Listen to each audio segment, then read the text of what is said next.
여러분, 혹시 이런 기분 느껴본 적 있나요? 남들보다 일찍 출근하고 밤늦게까지 야근하고 트렌드란 트렌드는 다 챙겨보는데 정작 내 인생의 계좌는 그리고 내 커리어는 제자리 걸음인 것 같은 기분이요. 저는 디지털 마케팅 팀장으로 일하면서 매일 전쟁 같은 하루를 보냈어요. 그런데 어느 날 문득 억울하더라고요. 왜 나는 죽어라 달리는데 여유롭게 앞서가는 사람들을 따라잡을 수 없을까? 그 답을 엉뚱하게도 투자 서적에서 찾았습니다. 워런 버핏이 가장 신뢰한다는 하워드 막스의 투자에 대한 생각이라는 책이었죠. 처음엔 주식 이야기인 줄 알았어요. 하지만 책장을 넘길수록 깨달았습니다. 이건 투자가 아니라 세상을 보는 눈에 대한 이야기였어요. 제가 그동안 겪었던 정체기의 원인이 바로 1차원적 사고 때문이었다는 걸 뼈저리게 느끼게 해줬죠. 하워드 막스는 말합니다.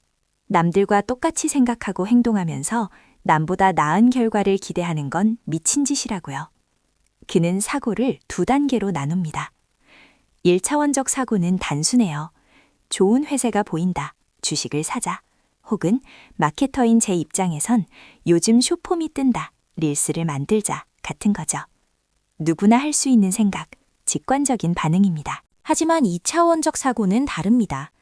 모두가 이 회사를 좋다고 생각해서 주식을 사고 있네? 그럼 가격이 너무 비싸졌을 거야. 지금은 오히려 팔아야 할 때가 아닐까? 라고 질문하는 거죠.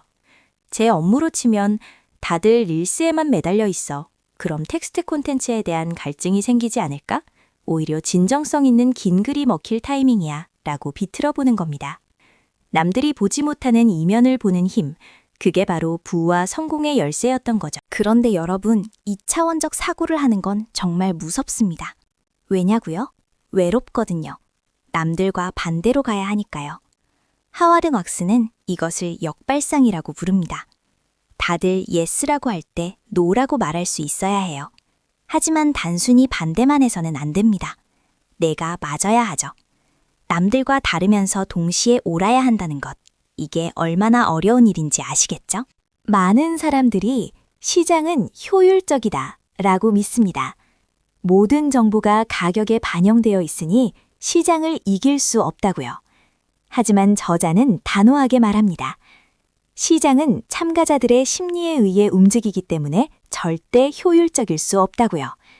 탐욕과 공포, 이 두 가지 감정이 가격을 미친 듯이 오르내리게 만듭니다. 우리는 바로 그 실수를 찾아야 해요. 저는 이 문장을 읽고 무릎을 쳤어요. 마케팅 시장도 똑같거든요. 어떤 플랫폼이 뜬다 싶으면 너도 나도 몰려가서 광고비가 폭등하죠. 그건 탐욕입니다. 반대로 경기가 안 좋다 싶으면 마케팅 예산부터 삭감해요. 그건 공포죠. 남들이 공포에 질려 지갑을 닫을 때 과감하게 투자하고 남들이 흥분해서 달려들 때 한 발 물러서는 것.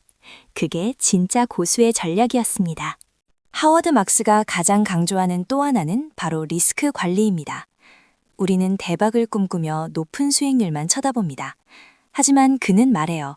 수익은 리스크를 관리하다 보면 자연스럽게 따라오는 부산물이라고요. 훌륭한 투자자는 수익을 많이 내는 사람이 아니라 어떤 상황에서도 시장에서 퇴출당하지 않고 살아남는 사람입니다. 우리는 종종 결과만 보고 과정을 판단합니다. 무리한 투자를 했는데 운 좋게 대박이 나면 실력이라고 착각하고 올바른 결정을 했는데 운이 나빠 실패하면 실수라고 자책하죠. 저자는 이걸 경계해야 한다고 해요. 운이 좋아서 번 돈은 결국 운이다 하면 사라집니다. 내 성공이 진짜 실력인지 아니면 상승장에 올라탄 행운인지 냉정하게 구분해야 합니다. 세상 모든 것에는 사이클이 있습니다. 경제도, 주가도, 유행도, 심지어 우리의 인생도요. 오르막이 있으면 반드시 내리막이 있고 밤이 깊으면 반드시 새벽이 옵니다. 대부분의 사람들은 현재의 추세가 영원할 거라고 믿어요. 상승장에서는 끝없이 오를 거라 믿고 하락장에서는 지구가 망할 것처럼 굴죠. 이 사이클을 이해하고 나니 일희일비하지 않게 되더라고요.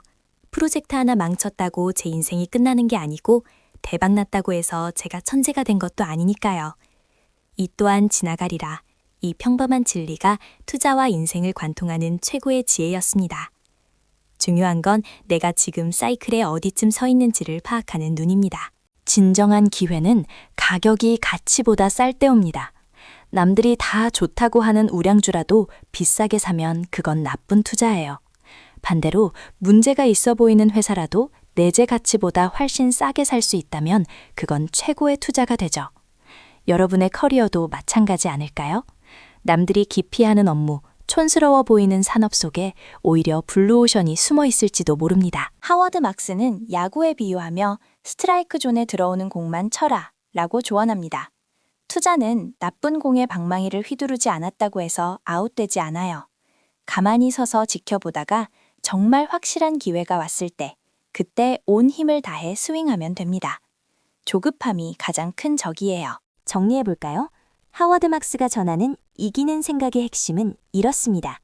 첫째, 남들과 다르게 생각하는 2차적 사고를 하라. 둘째, 시장의 비효율성과 인간 심리를 이용하라. 셋째, 수익보다 리스크 관리를 우선하라. 넷째, 사이클을 이해하고 역발상으로 접근하라. 다섯째, 가격과 가치의 괴리를 찾아라. 여섯째, 기회가 올 때까지 인내하라. 이 책을 덮고 난 뒤 저는 더 이상 트렌드만 쫓아다니지 않습니다. 대신 질문합니다. 사람들이 왜 여기에 열광할까? 이 유행 뒤에 올 반작용은 뭘까? 지금 내가 놓치고 있는 리스크는 없나? 1차원적인 반응을 멈추고 2차원적인 사고를 시작하자 안개 속에 가려져 있던 진짜 기회들이 보이기 시작했어요. 투자는 단순히 돈을 불리는 기술이 아닙니다. 불확실한 미래에 대처하는 철학입니다. 여러분은 지금 어떤 사고를 하고 계신가요? 남들이 가는 길을 맹목적으로 따라가고 있나요? 아니면 남들이 보지 못하는 곳을 보고 있나요? 노력의 양보다 중요한 건 생각의 질입니다. 이제 여러분만의 2차적 사고를 시작해보세요. 남들과 다른 생각으로 어제보다 더 나은 선택을 하고 싶다면 지금 바로 구독과 좋아요를 눌러주세요. 생각의 차원이 다른 성공을 함께 만들어 가겠습니다. 그럼 실천하는 하루 되세요.